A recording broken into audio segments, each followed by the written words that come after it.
I'm Jack Meyers, and tonight on 60 Minutes, confusion in the heartland.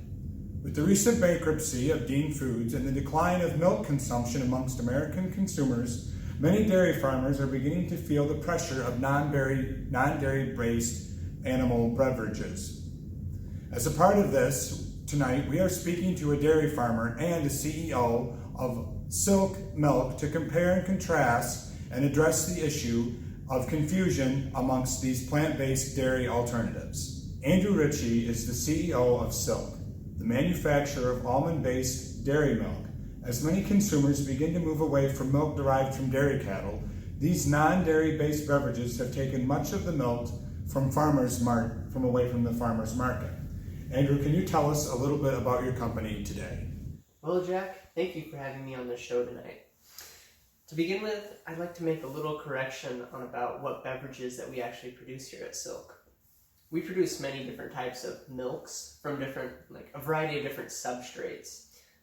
These substrates include, but are not limited to, almonds, soy, oats, and coconut.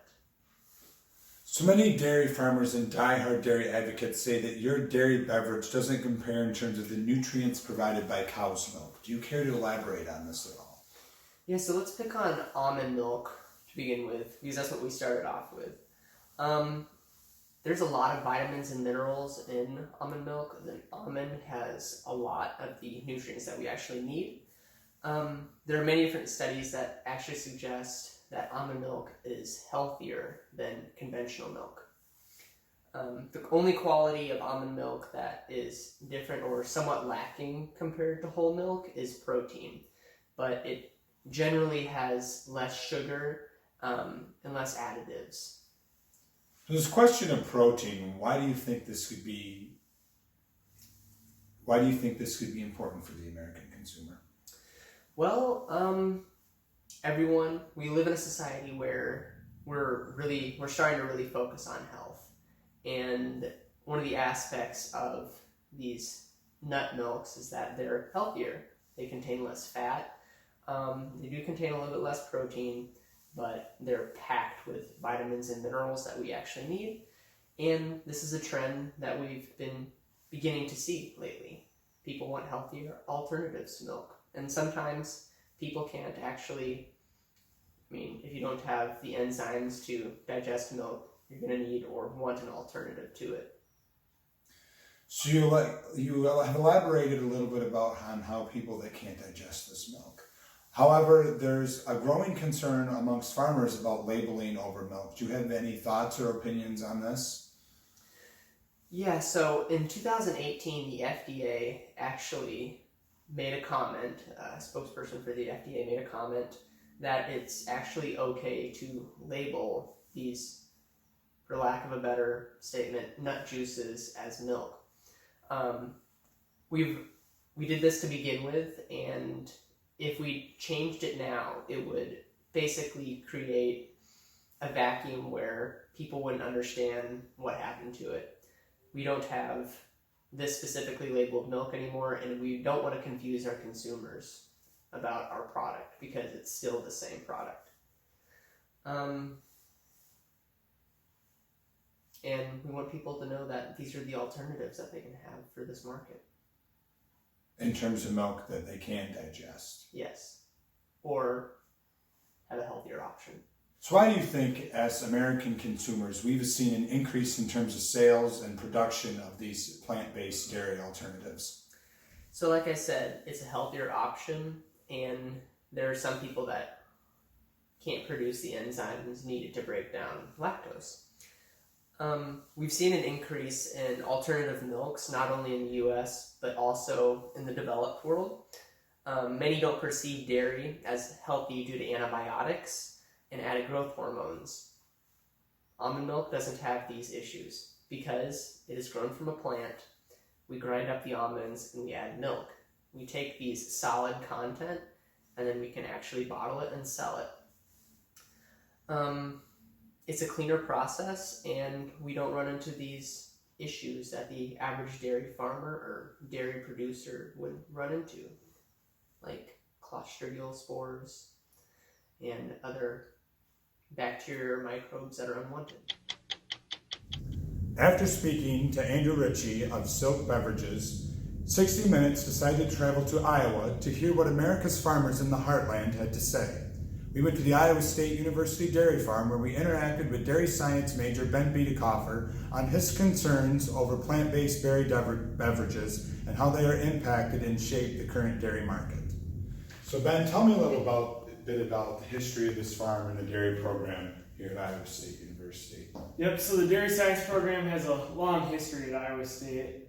This farm specifically was built in 2009 is when we moved cows out here. There used to be a farm up in Mortenson Avenue, just north of this location.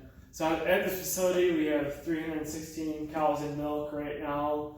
We run about 3.8 butterfat and a 3.4 protein. We also feed about 400 head of young stock on the farm as well. The majority of the staff, we have a few full-time employees, but a lot of the labor out here is students that are at the university studying various sciences, whether animal science or dairy science. Ben, tell me a little bit about your stance on these non-dairy beverages. Right, so the dairy industry is hurting right now. I mean, the milk price is so low, it doesn't even cover feed costs on some farms. So anything that pulls away from the major milk market, it gives consumers options, but it really hurts the milk market.